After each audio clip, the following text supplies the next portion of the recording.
22শে মে 1859 সালের আজকের দিনে জন্মগ্রহণ করেছিলেন স্যার আর্থার কোনান ডয়েল। বিশ্ব সাহিত্যের সবচেয়ে জনপ্রিয় গোয়েন্দা শার্লক হোমসের স্রষ্টা স্যার আর্থার কোনান ডয়েল।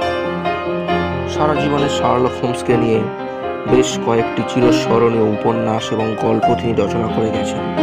আজও পৃথিবীর নানা প্রান্তের মানুষ চরম আগ্রহ সহকারে শার্লক হোমসের কাহিনী পাঠ করে থাকেন।